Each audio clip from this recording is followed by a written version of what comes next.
Mbote bandeko ya solo bongo pena to yeli susu kaka kotangela bino la balkanisation de la RDC. Yenge bambuta yeba yaya tuezeli kulutangela diaka la balkanisation de la RDC. Semudio gina kikusonga kwa beno mona nkumbu ame zikoti mayuma tembo dia mwanda. Ngudi ame vuilu muluvula la bwende, sedi ame vuilu muluvula la kindamba, idina mono imwe bwende kindamba. Ya solomo, penza bandeko, ngai wabino, zikoti mayuma, tembo dia mwanda. Mama na ngai azomi solobongo na ituka ya bwende, tata na ngai azomi solobongo pena ituka ya kindamba, ya mwanga na zali bwende kindamba. Mbote poso elamu ya solo bongo pena omboka bino esika bino bozwami. Ya solo mbaleleki totangaki mukanda na biso kaka la balkanisation de la RDC tosukaki bongo na eteni na biso paiwa balobaki na biso les unitaristes lumbistes qui posent des actes ci-dessus travaille pour conduire la RDC vers la balkanisation. Et on a vu tout ce qui est en 50 années de dépendance, aller voir au Johannesburg, aller voir au Côte d'Ivoire, aller voir en Libye, Indonésie, Corée, Chine, Koweït, Israël, Taïwan et le Rwanda, etc. Parce que le solo bon tout temps à la bino, Kapunabiso Yamine, donc 4e chapitre, et Sikawapi. Yambote totata makotanga esenge na ngai na tsela bino nzembo oyo bayembela mukonzi na biso munene o créa pena fondateur ya BDM o pena to yebaki solo bongo pena na kombo ya ne fulo matingu ya solo bongo tangu ye a tali makambu longia konde makanda ne mo semi a chaki na bifutika o solo bongo pena to bengi ba dépliant ya bundu ya Kongo to bengi bongo solo penza ya Congo Dieto et c'est quand même payé à Monaki message codé ya longa Congo et c'est quand bien qu'il n'a pas ça nzila Congo ya solo bonde ko tola na nzembo bongo to kota na mo muzindo ya makambo yo po mwa mbilinga ezokota na dibundu atondo tolanda.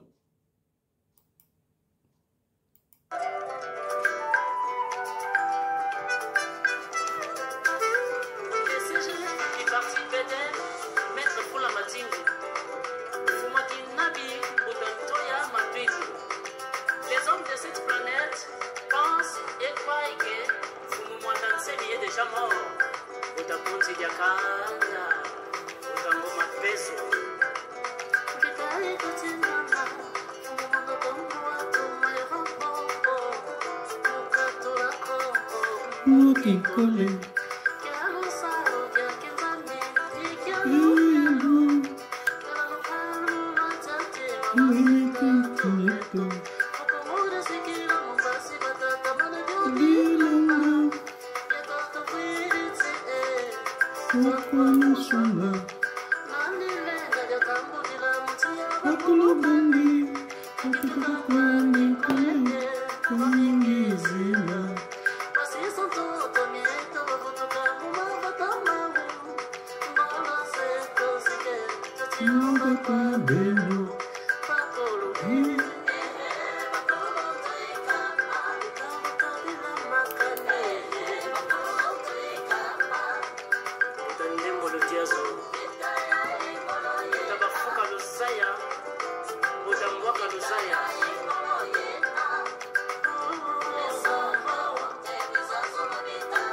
Vita ya ingolo yena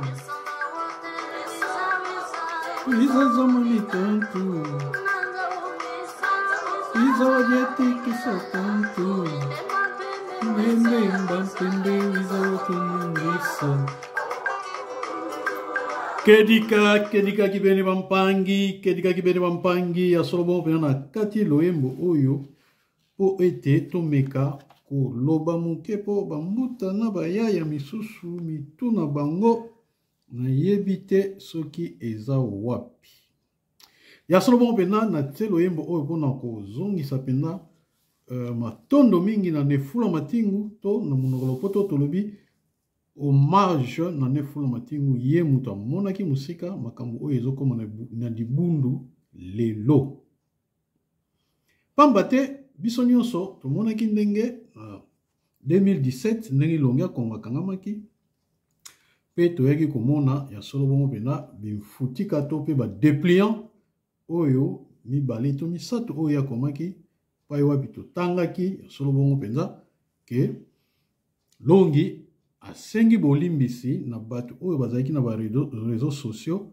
kofinga bato kofinga bayaya kofinga bambuta kofinga mutu nyonso ya solongo pena longi ya Kongo ye moko akomaki mfutika oyo asengela milemvo oyo abi na lopoto asenga ba pardon abi na monoko lingala asenga bolimbisi na batu nyonso oyo bafingama na bamakesa ya BDM po ya bundu ya Kongo te ya BDM bundu ya Kongo eza na lozitu moko une certaine lozitu oyo mutu akoki kofinga mwasi na bomwasi na ete na yango na tozoko mona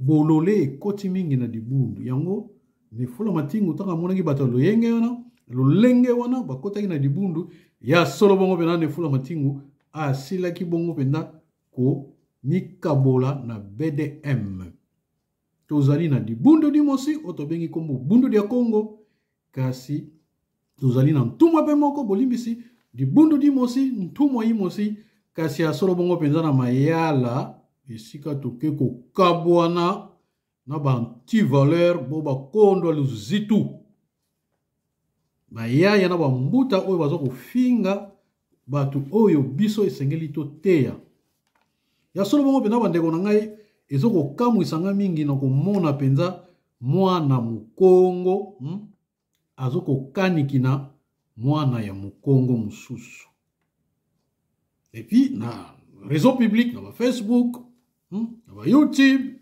omona bena mwana mukongo penza mwana mukongo avandi mwana mukongo azoko kanikina mwana mukongo lisusu oyebi ezoko salanga pasi nazoko mona ndenge na koyi kolobela bino te po ngana yebi nanga mafinga te kasi nayebika koloba solo. Mwana mukongo azofinga mwana mukongo mususu. Sikoyo mwana mukongo wana mususu azali na ye mutu ya bundu ya mayala te. Pongana zolongola bundu ya Kongo na makambo po toza partager 80% ya makesa mabundu ya Kongo baza d'accord te na 20% oyo baza na BDM. Bazo ko yokisa biso soni. Soni ya kozala pena mukongo. Mwana mukongo azofinga mwana mukongo na réseaux sociaux. Réseaux sociaux. Oeza YouTube na Facebook. Oeza mwana na miso batu nyonso. Soni ya ndengwana. Biso toza makesa ya bundu ya Kongo.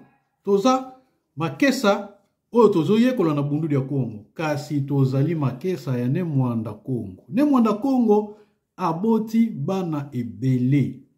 Ba Kongo oyo bazali na bukongo te, oyo bakoti na culture Kongo te, kosambela to kolia na bango ezali so bongo na bukongo, kasi baza bana ba Kongo kasi bayebi kinkulu na basambela selon kinkulu na biso te. Yango te nde mutu elongoli bango bana ba Kongo. Baza kaka bana ba Kongo po ba vuye dizimvila zitatu za tuka Kongo.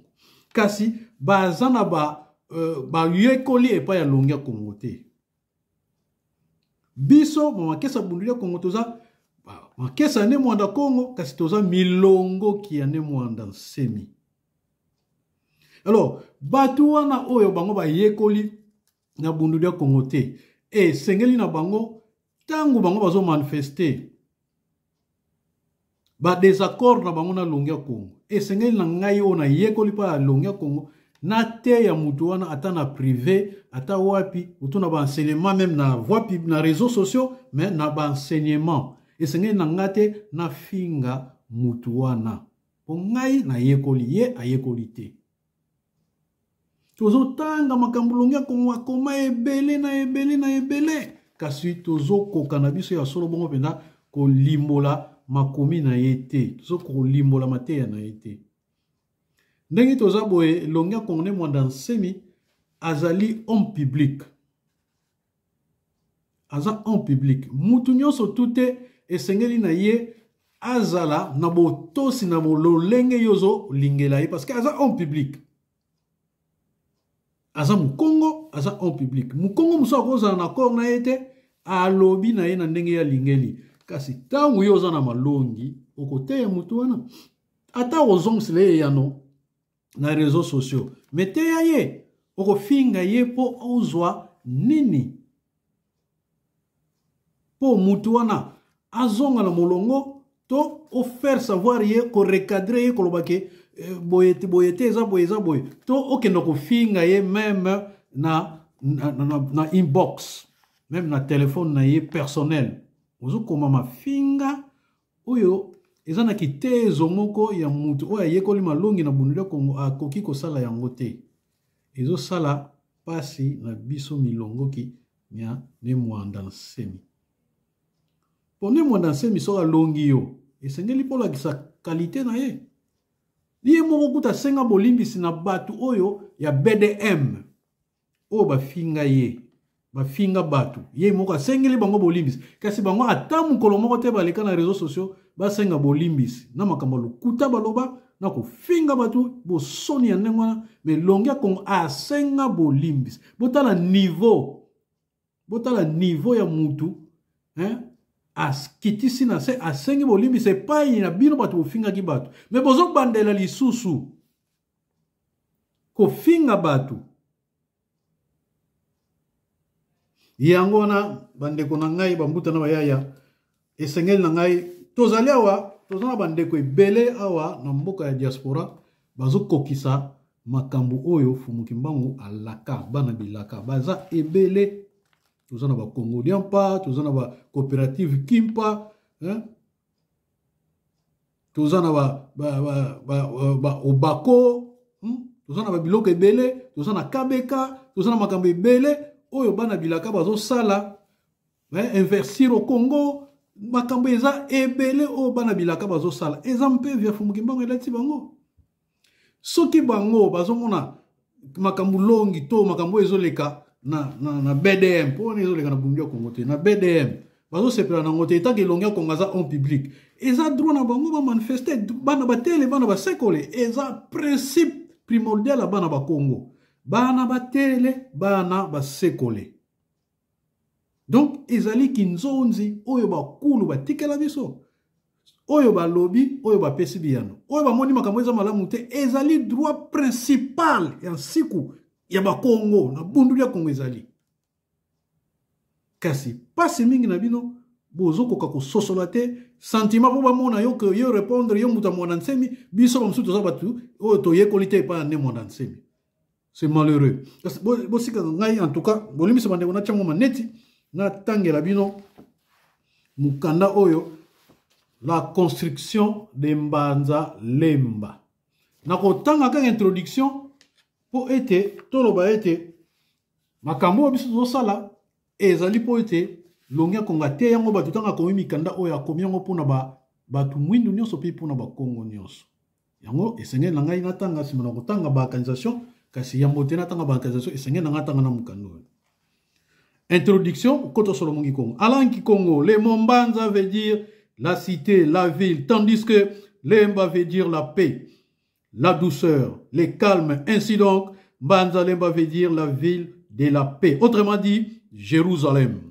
Mbanza Lemba est le nom de la nouvelle métropole ultramoderne du Congo central. Une ville qui sera située plus ou moins au centre géographique du Congo central, dans les territoires de Songololo ou dans les territoires de Mbanza Ngungu. Car, conformément à la tradition Congo, le Congo central s'étend depuis la côte atlantique jusqu'à la rivière Kwangu à l'est.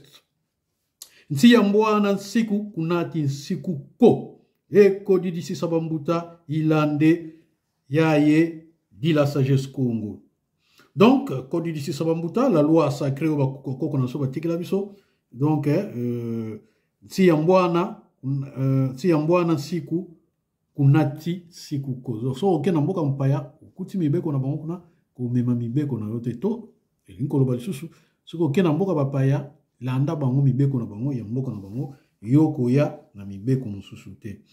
Dites une certaine clause politique que nous devons construire une ville moderne à tel endroit, et vous allez voir comment on va regarder avec deux yeux de travers pour finalement vous balancer des refrains classiques chers, impossibilistes africains. Donc, awa, alobi ete, ce que alobi ko rotonga, neti songololo, neti mbanzangungu, rotonga, mboka moko ya sika. Awa, okomona en tout cas, batu bako tala yo na misu mabe, puis bako loba na yo, bako boakela yo, pena bamboakela, refrain, ils vont balancer les refrains classiques, oyo mais c'est l'impossible, africain, mutu oyo kokoka, oyo alobaka makambo ekoka kosala matin en Afrique, donc, mais c'est impossible car nous n'avons pas de moyens financiers suffisants pour un pareil projet. Ya solo bon bena et koki ko sala mate po to zana bambongo oyo sengilité pona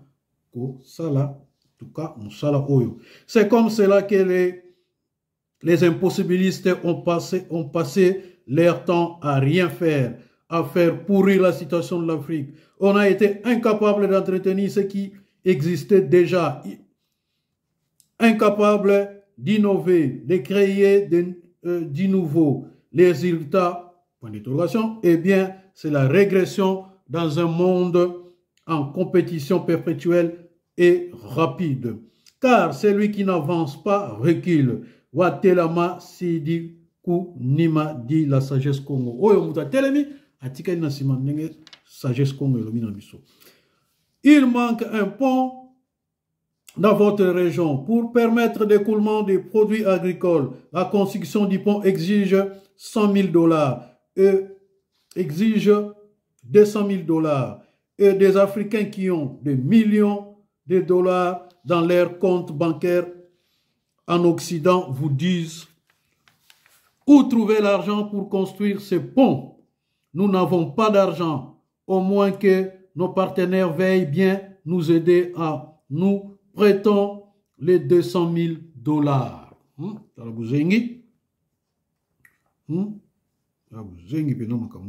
Avec des dirigeants de ce genre à la tête des États africains, même près d'un siècle, l'Afrique n'arrivera nulle part. En vérité, je vous le dis, c'est le Mwanasem qui dit, qu'aucun État du monde n'a assez d'argent pour réaliser ses projets de développement, de modernisation. Chaque État est obligé de s'organiser et d'apprendre à travailler en fonction des moyens à sa disposition. C'est comme cela qu'on finit toujours par réaliser de grandes choses à partir de petits moyens.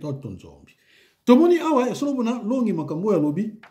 Siko makambo yo soki ba leta na biso ba kokango te. Esenge na biso moko to s'organiser na ndenge pe fumugimba loba na biso bana oyo bakouta musika bakendo kotanga na mboka bapaya bakendo koyekola bapaya wana bango nde bakoya kotonga mboka ya Congo. Na tango wana mundele akokoma mutu mwindu akokoma mundele. Pour dire seulement que mutu mwindu awana ko komande mundele. Ya solo mo bena bande ko makambo na tanga eza longia ko ne makanda na nimonda. C'est mutu akomango la construction de Mbanzalemba. Il y a cahier des charges pour la Congo, makambo itoko ezali awa soki na silisi ba organisation en tout cas na kotanga yango. Oyo nyonso na tangi ba mbuta na nganga ba yaya ezali kaka pona kotalisa bato ya mafinga kofinga bato bazomona makambo ndenge mususu par rapport ya makambo longi alobaka na bango bazomona lango ndenge mususu. Yango wana bazoko manifester ba mesa d'accord na mesa désaccord na bango na longia Congo yango na bazoko manifester ba passe o bazomona na mitema na bango bazoko loba kasi bino esengeli te boya ko finga ka bango po bino boza na banseignement esengeli na bino bozong saka bango na nzela kasi makesa ma BDM o ba yela penza kinsuni na BDM ba yela penza kimusuni na BDM bazoko finga batu oyo bazali ko bongisa po ete Congo na biso ezala malamu. En tout cas ngai na nzila Congo biso oto longwe na BDM toke na nzila Congo biso ba nationaliste biso ya solo bongo penza ba conservateur to zali na bino sima bat oyo nyonso bozana makanisa malamu na Congolien pa ba Obako ba Kabeka ba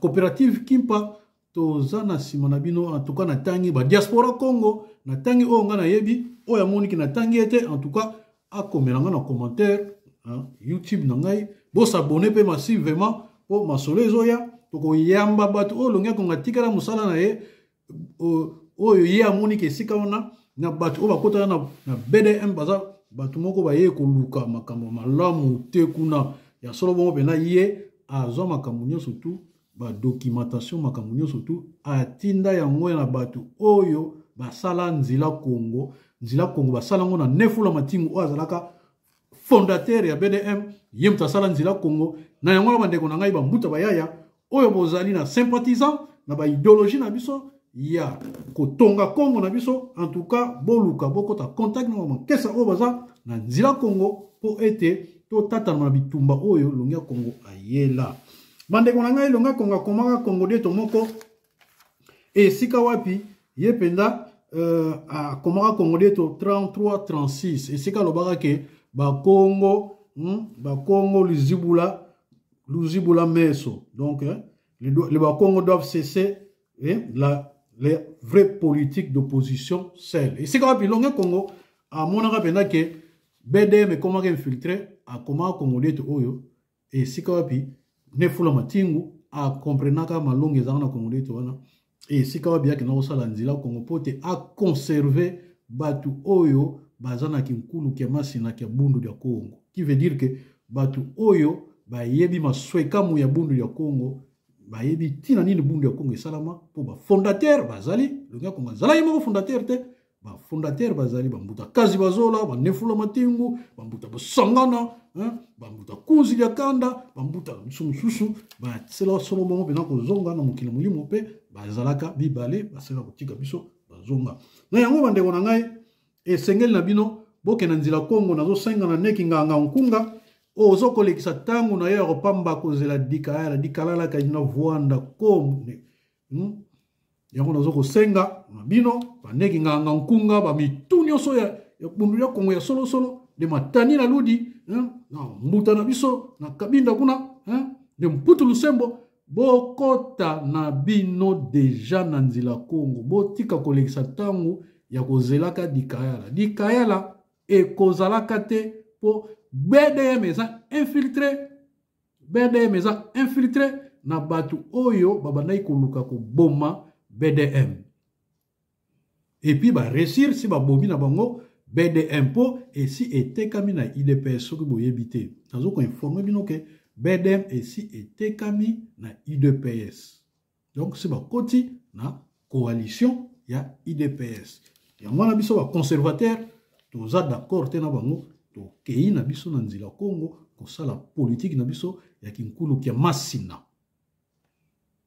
Donc bandeko na ngai botika kofinga kabatu makesa mantilulu bokende kokota na nzila Kongo botika kolanda BDM kuna buzoba eza kuna ya kosakana te bandeko na ngai titangu bozomona batu bakomi deja kofinga batu po bazomona ki bozokata bango kwanga na bango yango wana bazokofinga bino biso tozotata na musala oyo mwanda Kongo apesa biso po biso toza makesa ya mwanda Kongo toza makesa ya mutute oya mutaki toza makesa na bango te toza makesa ya mwanda Kongo information musu toza nango makesa oyo bakangama na ndolo ya solo bongo penda audience na bango ezali le 15 décembre esika pi kabila nefula matingu oyo balandela la situation ya makesa nyonso ezali ya solo bongo penda le 15 décembre bongo makesa oyo bauta matadi bango en tout cas tozana ba nouvelle na bango te oyo bakanga na matadi ndenge tozoyoka tozana ba nouvelle na bango te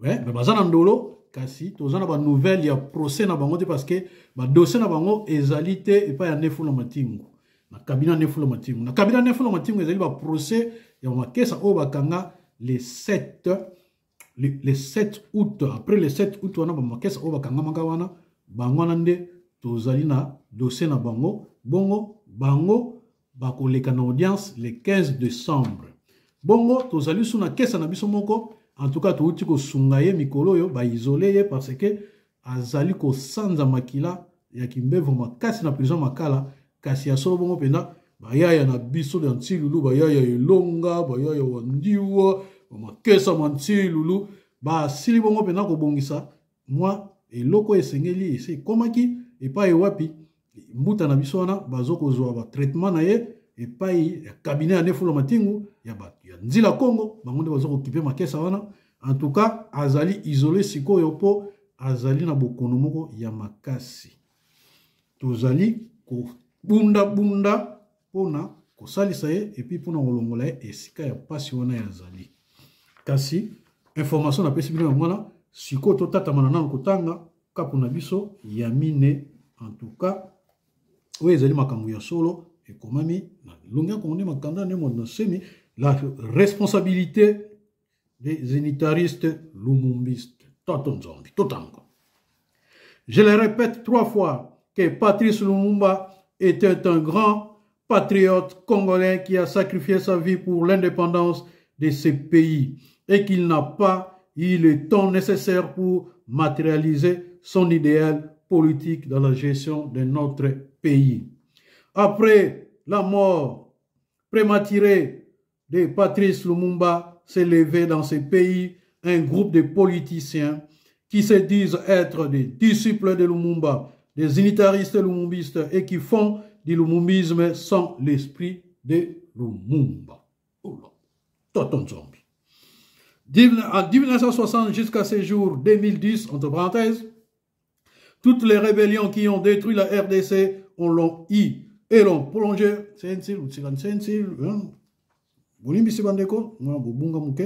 Et l'ont plongé dans ces désastres sont l'œuvre des unitaristes lumumbistes. La rébellion lumumbiste de Moulele au Bandundu, la rébellion lumumbiste de Jizenga, entre parenthèses Palou, à Kisangani, la rébellion lumumbiste de Laurent Kabila à l'est de la RDC, la rébellion lumumbiste de Gaston Soumialo, la rébellion lumumbiste de Gweni, etc., etc. La règne catastrophique de ce grand lumumbiste appelé Mobutu Sese Seko de 1965 à 1997. L'arrivée de lumumbiste Musée Kabila a ouvert grandement la porte à l'infiltration rwandaise du Congo et à la domination odieuse de la RDC par les Rwandais, entre parenthèses, soutenus de l'extérieur. Facilité par ces mensonges mixtes du Katanga et du Maniema, un mensonge digne de haute trahison pour la RDC. Nous l'avons examiné. Les soutiens des unitaristes lumumbistes en général, entre parenthèses, et du Palou en particulier, au pouvoir rwandophone qui domine frauduleusement la RDC. Les penchants des unitaristes lumumbistes pour la légèreté, les viols, les détournements, l'assassinat, la mauvaise gouvernance, la corruption, le non-respect des lois et de la parole donnée, les laisser aller, etc., etc. Les unitaristes lumumbistes sont pour un grand Congo, mais encouragent l'exode rural qui amène des milliers de Congolais à quitter leur grande province pour aller s'entasser au Congo central, qui est la plus petite province de la RDC. Point. Totonzombi. Ya solo bandeko, tutangi ya mine, omoni, makambo balobia, yuzapino makambo mutuya, yuzali makambo solo, oyisalama, kasikoyo, esenge na biso, totatamana, kapu na biso, ya mitano. Les biens mal acquis. Totonzombi. Les biens mal acquis. Les 6 pays de l'empire colonial belge. La RDC n'a pas été fondée par des politiciens congolais. Ce pays est l'œuvre du roi Léopold de la Belgique qui a rassemblé des forces et mis ensemble plusieurs ethnies aux mentalités diverses et divergentes.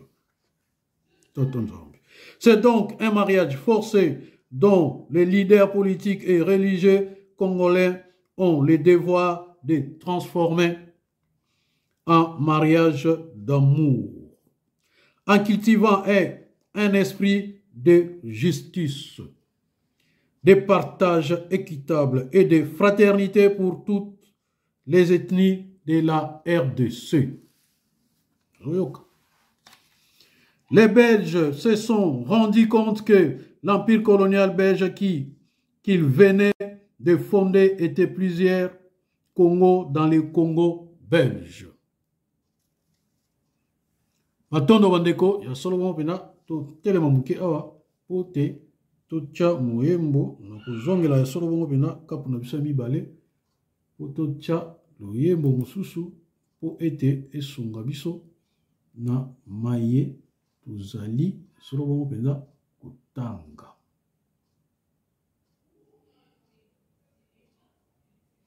En tout cas, nasepeli kotcha nzembo na biso oyo ya kibuka.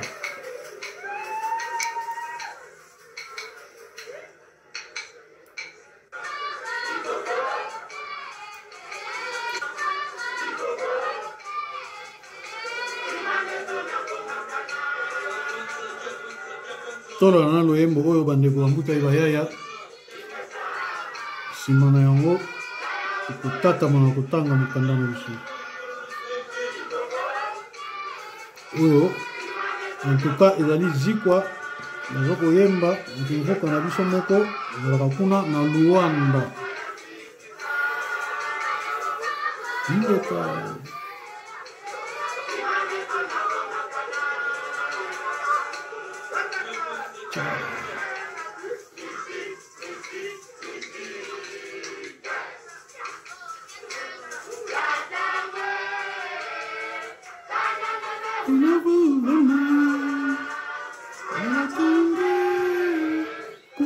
Tingiza kwa tulendo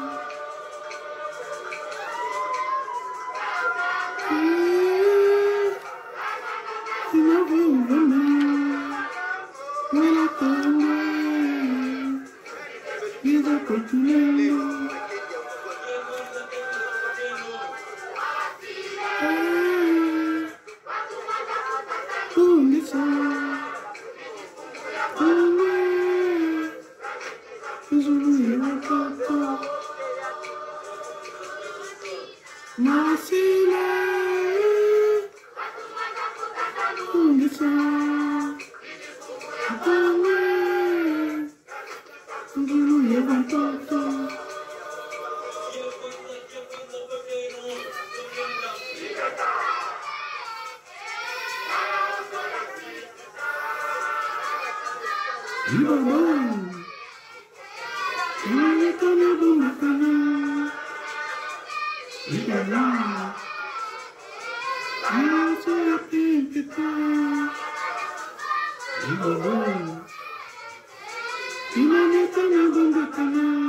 tout cas, Tchaki Nzembo kasi eteni oya suka yango nde pena teleminaki awa ko makesa balanda eteni o malamu wamana bwakwaku vitape ku Congo di fuidi soko kwei na yo eba peke bitumba pe na Congo e kufi nango ezokoloba mingi oyembo oyo ko pop otokomi longa Congo sa sisi musana kasi bato mosusu baza na pongi bazokoyeba te yango omoni ke bazokolandela longa Congo na ndenge mosusu yango wana omoni mpe ke mvita na biso ekufi BDM ekei nango na IDPS po motu moko bato ya IDPS bakota ya solo mo pena baye koboma libundu na biso donc libundu di fuidi libundu ekufi nango lasusu na oya koloba te po ezokomona na misu ke libundu ekufi to tozotya siko Congo dia bakongo bongo tokoyoka yango so na sisi kotanga mwana oyembo oyo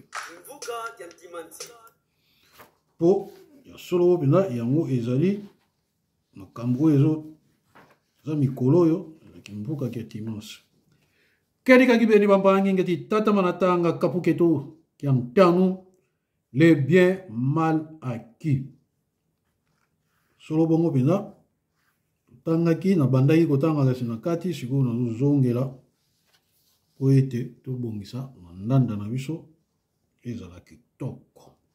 Les 6 pays de l'Empire colonial, la RDC n'a pas été fondée par les politiciens congolais, car ce pays est l'œuvre du roi Léopold II de Belgique, qui a rassemblé des forces et mis ensemble plusieurs ethnies aux mentalités diverses et divergentes. C'est donc un mariage forcé dont les leaders politiques et religieux congolais ont le devoir de transformer les mariages en mariage d'amour, en cultivant un esprit de justice, de partage équitable et de fraternité pour toute ethnie de la RDC. Les Belges se sont rendus compte que l'empire colonial qu'ils venaient de fonder était plusieurs Congo dans les Congo belges.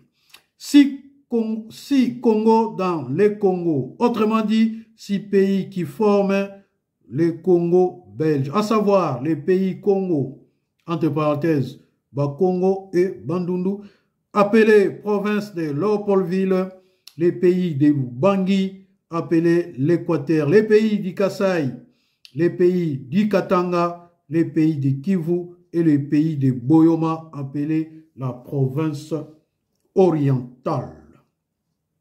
Vit les dimensions continentales de l'empire colonial belge. La Belgique géra ces grands ensembles d'une manière confédérale. L'empire colonial belge était une confédération de 6 pays autonomes. Autrement dit, une grande confédération de 6 provinces autonomes. Pour éviter l'exode rural avec toutes ses conséquences néfastes, seuls les militaires et les cadres administratifs avaient le droit de quitter leur pays provincial d'origine et le droit de circuler en mission d'un pays provincial à un autre. La grande majorité des indigènes du Congo belge étaient obligés de rester chacun dans son pays provincial d'origine sur la terre de ses ancêtres et participer au développement de son pays ancestral égale sa province d'origine. Ya solo mo bana ndeko oyo ezali ya solo po ngai moko nazalaki na Kisasa na région du Pumbu fallait na kende na Congo central kasi esengeli na ngai ko kende na collectivité na bureau ya collectivité na bureau du quartier bolimisi bandeko na bureau du quartier pour nazwa autorisation ya ko kende esika pinga na ko kende na mboka Ndwizi na Vanga esengeli na ngai na kende aux autorisations na collectivité na biso wana ezalaki solo bongo pe na 1983 ti wana makambo wana ezalaki ya solo bongo bandeko na koma ipe kuna na Ndwizi na vandi na monaki penza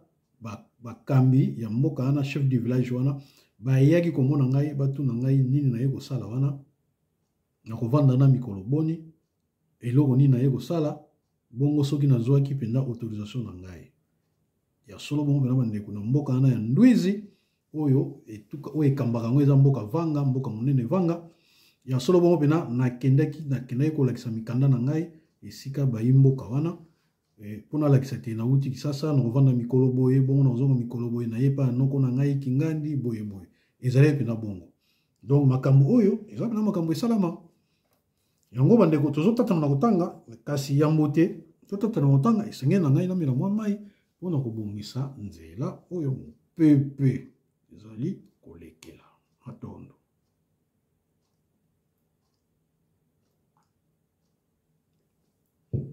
matondo bampangi donc tosukaki wapi esika tomoni ke esengeli na yo po ebima esengeli ozala na mukanda donc basoda nde bazali kotambola kasi biso bacivile bato pamba esengeli na biso pe toyeba mpona nini ozali kokende esika songolo pakala tokomi na bango mitano. Toujours pour éviter l'exode rural, la Belgique avait mis sur place une politique de développement harmonieux de tous les 6 pays provinciaux au Congo belge, simultanément en construisant des écoles, des hôpitaux et des entreprises dans tous les 6 pays provinciaux et en faisant en sorte que 80% des ouvriers travaillant dans ces entreprises soient les originaires de chaque pays provincial. Oh, biso bunda nango na bundu dia Congo siko ekomi nango bundu ekomi nango siko nzila Congo siko wapi biso penza to bundaga bitumba wana o ezali ke tongo ye na Congo dia kati esengeli ba Congo liboso bazwa esika sima nango be kolo mususu ba yeko zona sima toka biso ba nationaliste Congo toka biso usana na biso to bundela penza ya wana siko tozaka na kapu na biso mitano 5e chapitre kasi ya solo bongo pena tokota na molongo na biso ya mibale esika balebi na biso Kinshasa, la capitale du Congo central. Totanga toza mayele toza bonya to tatamana ko bongisa mboka na biso. La Belgique décida de construire 6 métropoles provinciales pour les 6 pays provinciaux suivants. 1. Kinshasa égale Léopoldville. la capitale du pays Congo, appelée province de Léopoldville, Bakongo et Bandundu.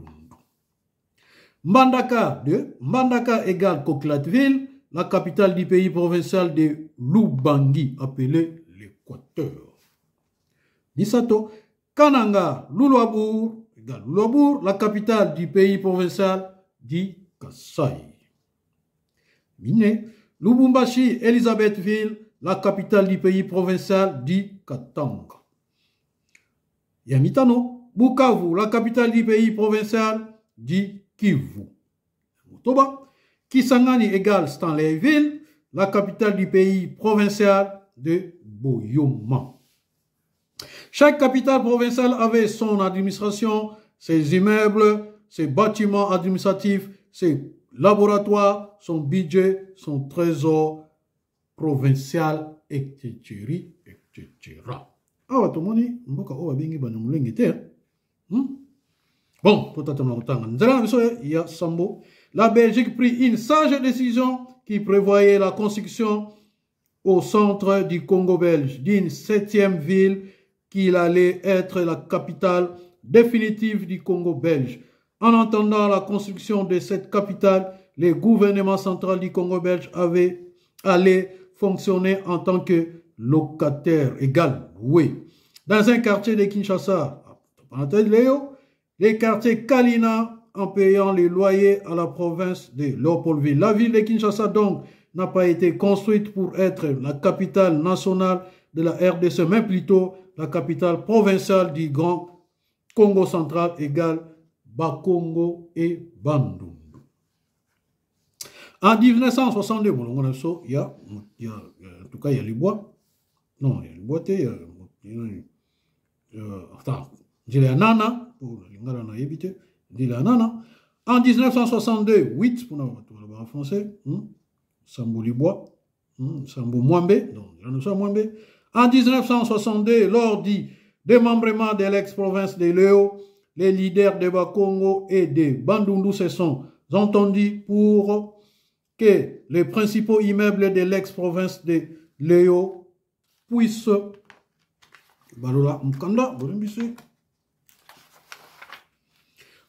désormais devenir une propriété du pays de Bakongo, égal le Congo central, dont la capitale du Congo central allait demeurer à Kinshasa Ngaliema, tandis que les gens de Bandundu devraient prendre les plus grandes parties de ces réserves financières du trésor provincial de l'ex-province de Léo, afin de leur permettre d'aller construire des bâtiments administratifs pour les 3 régions du pays de Bandundu.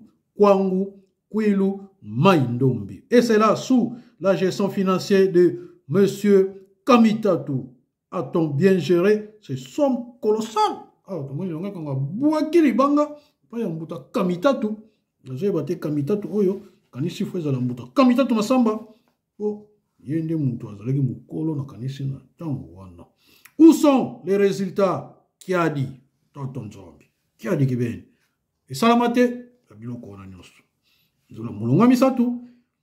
une cabale contre les Bakongo.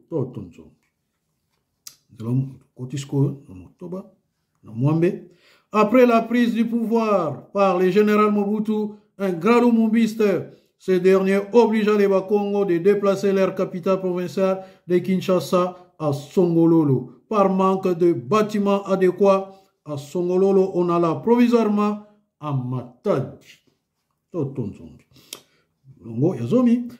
les immeubles provinciaux du pays du Congo central à Kinshasa a été arbitrairement confisqués et distribués injustement à certains barons de la Deuxième République. Ce sont des biens mal acquis qui doivent revenir à son vrai propriétaire qui est l'État du Congo central. Ok. Boyoki maruba. Toton zombie. Oh, banaba Congo qui a rien. Dès 1960 à 2010, toutes les rébellions qui ont détruit la RDC proviennent toujours des provinces pillardes de l'Est. Après avoir détruit toutes les écoles, les hôpitaux et les entreprises que les Belges avaient construites à l'Est, les X-Phone Les X-Fonds se sont mis à venir en masse au Congo central. Les X-Fonds, pour venir se disputer les terres, les bâtiments, les emplois destinés au Bas-Congo, aux ressortissants de l'État du Congo central. Pour tenter de justifier leurs injustices, ils se mirent à développer des théories erronées selon lesquelles, puisque Kinshasa est la capitale de la RDC, il faut licencier injustement les Bas-Congo et donner leurs droits aux X-Fonds afin de servir tout le monde dans la capitale de tout le monde. Oh là là, quand les Bas-Congo ont tout perdu à Kinshasa, les X-Fonds sont allés à Kisantu, Mbanzangungu, Kouilungongo, Lukala, Kimpese, Matadi, Inga, Boma, Mwanda. Donc, en général, Madimamansi, continent intérieur du pays, Nabiso Congo, etc. pour aller occuper ce qui revient des droits au Bas-Congo. Dans les entreprises privées, les sociétés parastatales du Congo central. Parastatal, ça veut dire intérêt public. Oh, pendant français, la belge, les sociétés parastatales. Donc, on a Limboli. Limboli bino pour na yebike mingi, Limbolate, on a tangi dictionnaire pour nous avons oyo parastatal. En tout cas, ils ont français, belge, kala. Donc, parastatal veut dire intérêt public. Et les domaines fonciers, ce sont de bien mal acquis qui doivent revenir au Bas-Congo.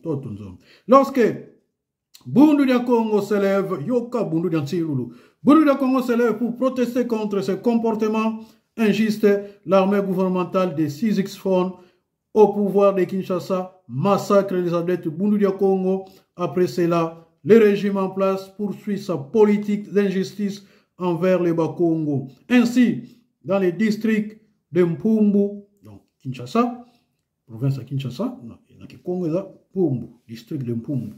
Au Congo central et Bas-Congo, des sous-groupes Wumbu n'ont plus de terres à cause de l'arrivée massive des X-Fonds dans la région de Wumbu, Teke. C'est la mine, la maison de la Mintano. Toutes ces concessions de terres de Bas-Congo distribuées anarchiquement au détriment de Bas-Congo sont des biens mal acquis qui doivent revenir à leurs vrais propriétaires. En tout cas, na tena no parenthèse awapo na zongela lisusu bato bazo finga ba mbuta na baya na biso o bazo tonga mangomba kili awa kasi bango bazana bango na bundu Kongo te kasi bazolanda malongi ne na otanga boye ezo pesa bango mayele tala sika totangi ba wumbu bateke ezo pesa bango mayele po ete ba sala ba lingomba ya ba wumbu na ya bateke po bakende ko sala reconquête ya mabele na bango. Alors bino soki ba moni makamulongi ya Kongo komaki ezo kokana lisusu te po bundu Kongo eza infiltré bata BDM baza batu mingi bakoti na BDM baza batu ya IDPS ba ko kota na BDM pona ko panza BDM. Alors bango baza d'accord te esengeli na bango baloba soki balobi bino botomboki soki mutu aza d'accord te na longa Kongo elobi te ke afingi longa Kongo elobi kaka ke alakisi désaccord na ye vis-à-vis na longa Kongo ba discours liboso ba sepele nango kasi oya lelo bazo sepele nango lisusu te tandis que longa Kongo pe aza na téléphone te aza pe na droit osala émission te moyen alimbola makambo nyonso ezali te aza na otage na résidence surveillée. Donc, bino boko kite boya ko finga bato wana esenge na bino kaka boya ko teya bango ndenge lolenge nga nazotanga boye. Zo mikando oza nango banda kotanga ndenge ndi nazotanga osalisa bambuta na biso wana. Batala lisusu longi te kasi basala misala na bango ndenge bazali kosala. Po yango wana nde héritage na biso ya kotonga neti totanga Mbanzalemba ndenge ni totonga ba ville na biso basongololo banini bakisantu bandwizi bavanga ndenge ni tokotonga po bato nyonso bazosala wana bakongolien mpa diaspora Congo ozomona bakabeka baobako bainvestiro Congo bango nyonso tuna biti kaka ezali tosomba mabele mantoto ya Congo po bakongo lobi bazala baindustrie na bango po bakongo bazala satisfait po bakongo babanda kolia malamu botika makambo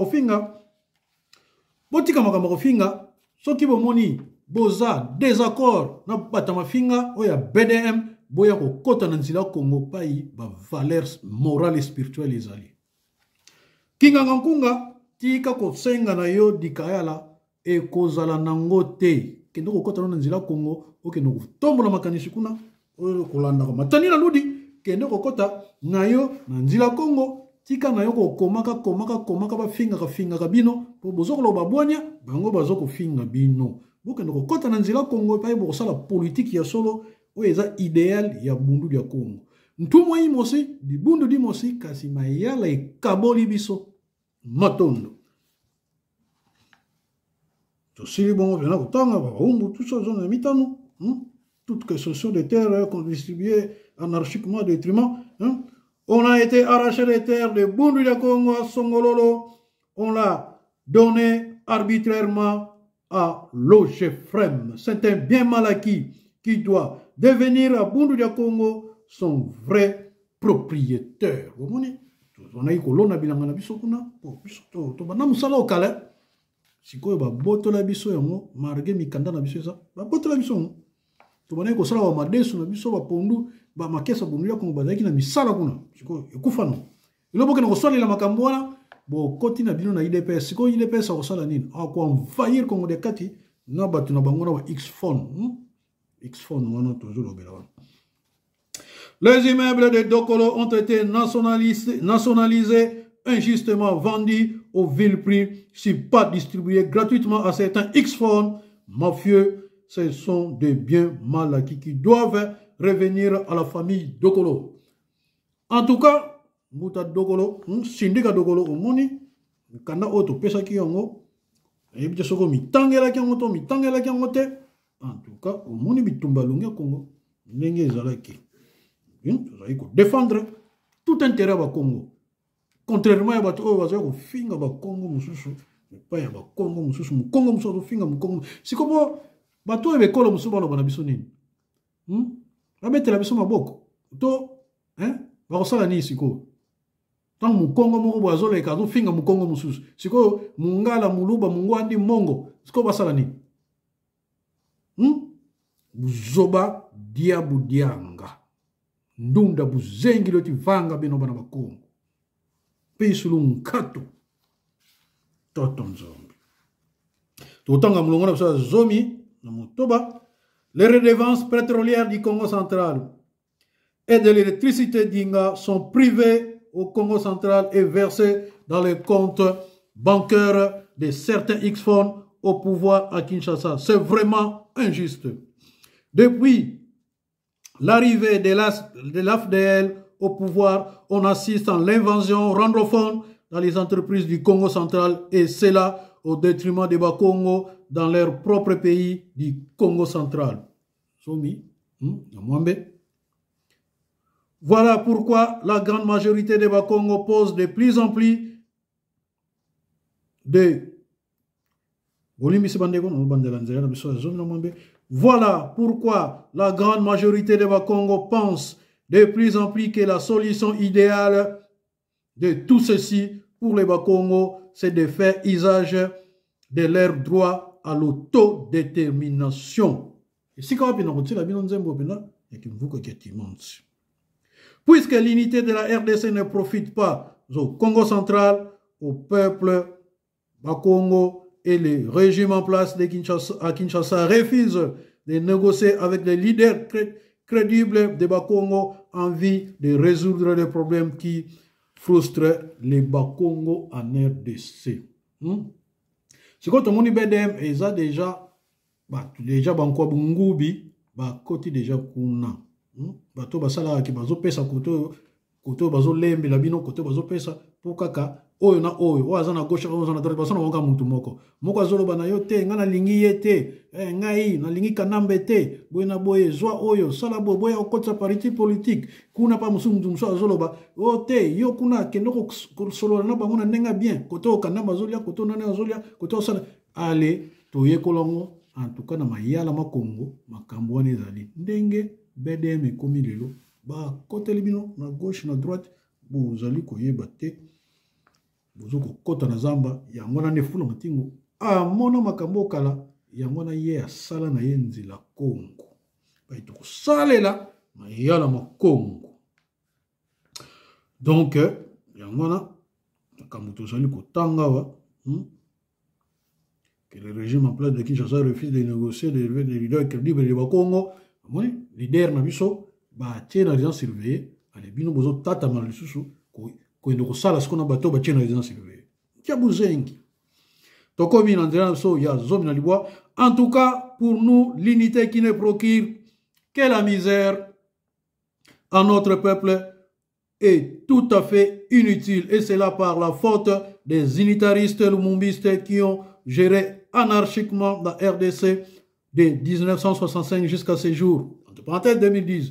D'où l'idée de la balkanisation de la RDC que commencent à souhaiter beaucoup de personnes au Congo, en Afrique, en Europe et en Amérique. Et ils ont,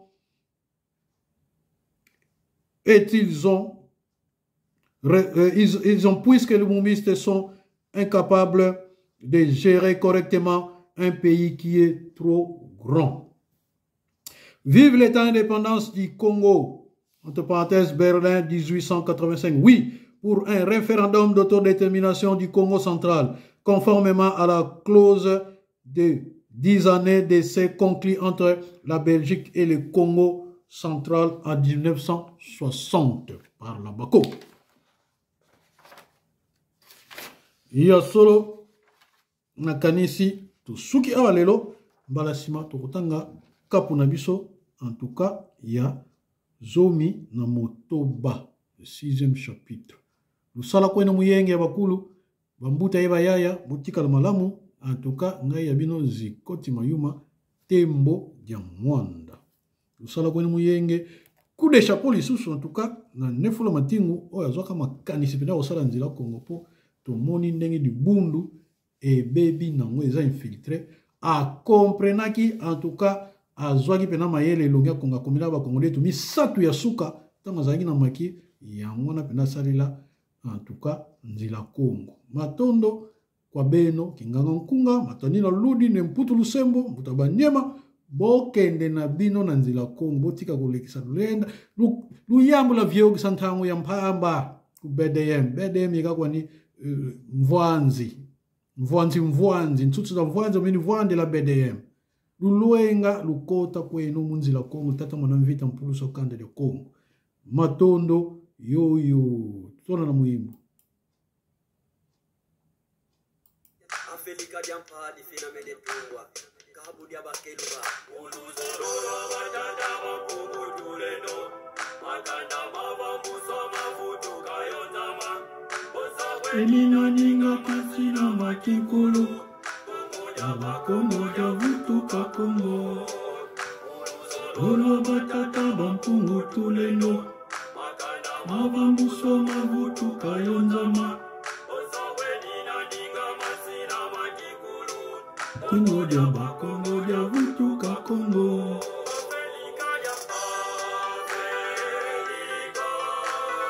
Afelika diampa dina tunga Afelika diampa dina mene tunga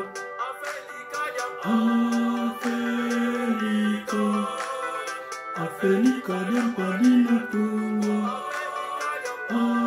Afelika diampa dina mene tunga Ayambika ketinwa na kukongo Managa Kongo yekibuka katimanchi Ayambika ketinwa na kukongo Kongo yavutuka Kongo Ayambika ketinwa na kukongo Kongo yekibuka katimanchi Ayambika ketinwa na kukongo Kongo yavutuka Kongo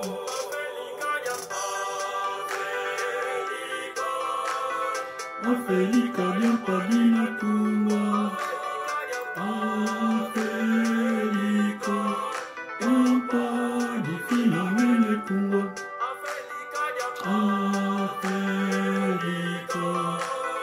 Afelika diampa dina tunga Afelika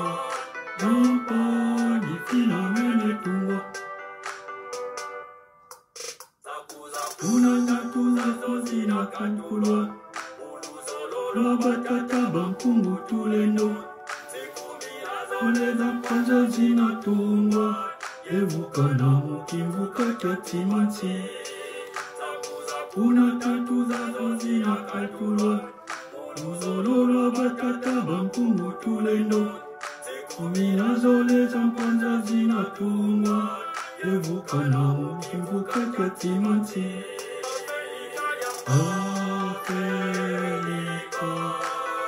Afrika dimpadina tungwa Afrika dimpadifina mene tungwa